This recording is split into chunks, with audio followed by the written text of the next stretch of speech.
Hi everybody. I thought I'd quickly show you how to design correctly in Photoshop full prints. There are a few T's and C's.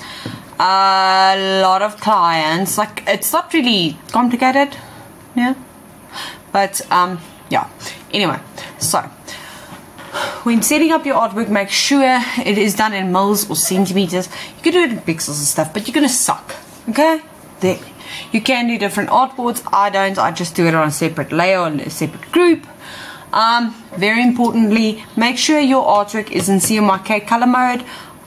It's automatically usually in RGB, like the default setting, but and it's raster, obviously, but it has to be CMYK. Very important. A lot of clients design in RGB and then it's like really neon-y, but then when you convert it to CMYK, it's not neon anymore, and they're very unhappy. So watch out for that. Okay. Now we're gonna make up some guides. Let's just do that.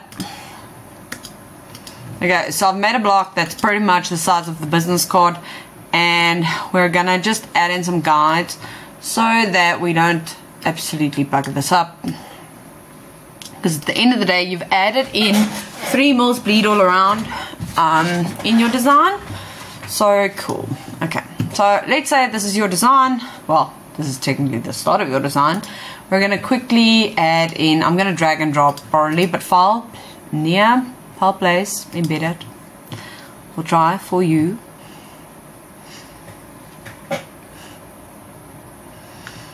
Alright, up to them.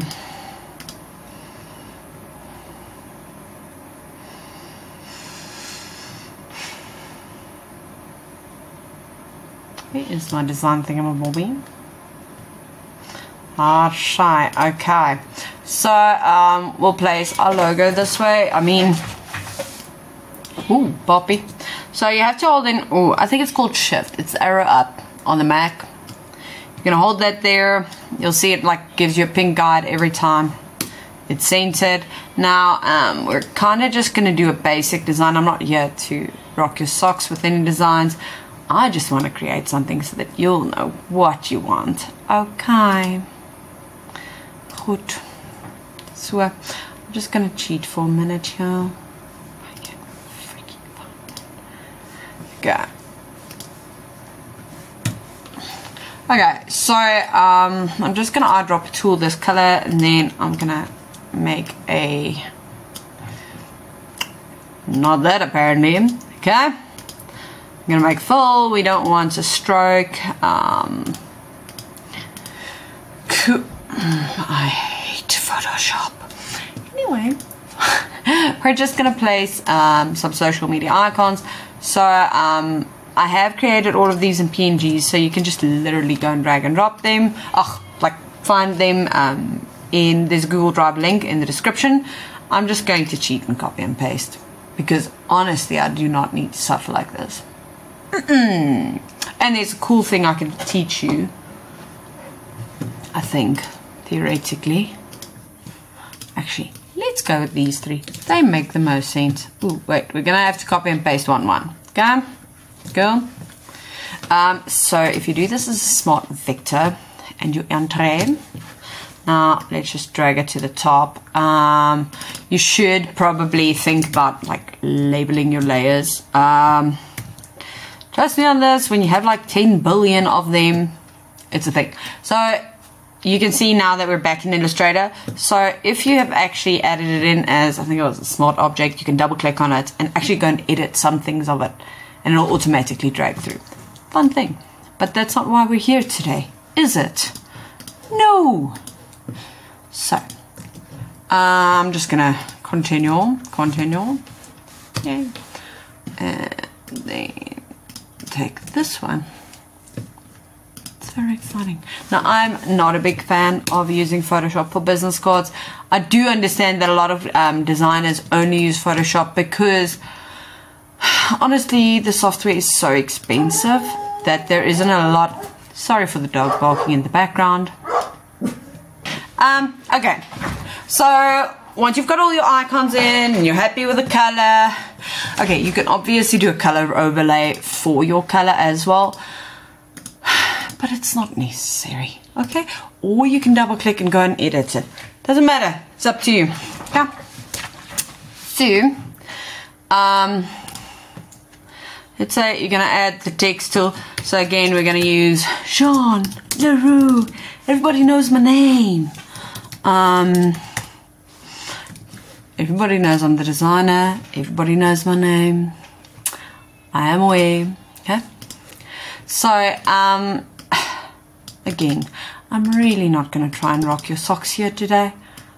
Let's make this 5.5. Okay, and we'll do this at italics. Okay, we'll do this as semi-brute.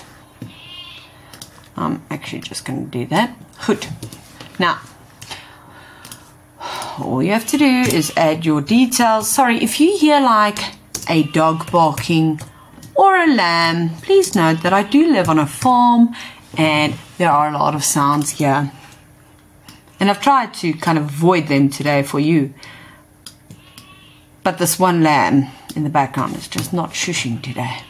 Okay, so I'm gonna duplicate the layer. Again, it's like copy and paste, but I'm just not in the mood for struggling today. Add print to do. Hit so. We'll just fix that later.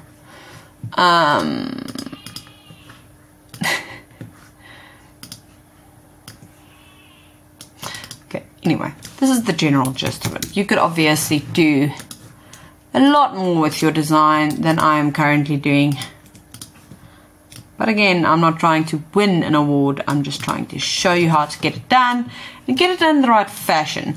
So one of the things that you should know is that you won't be able to add crop marks in. Like I've seen clients actually physically come and add in crop marks here. It's not necessary. There is software for this, so do not waste your energy. Okay, we've got you.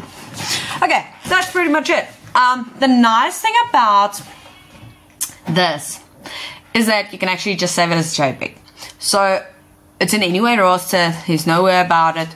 So the safest for you is to save it as JPEG and then upload that, because your fonts will automatically be embedded. So that's very nice. They won't be that type of issue. So as long as you're CMYK and all your images that you added in are good quality, like everything here should be 100% fine, because it was actually in fact vector going in. So all's good. So all you do is save a copy. Business card. PSD. Okay. If you see anything weird, welcome to my lathe. So you can do Photoshop PDF, just remove the editing capabilities, or you can do a JPEG. I would just do a JPEG, yeah. It's just easier. You'll just know better what you're getting at the end. High quality, that's it. Shebang. Have a lovely day.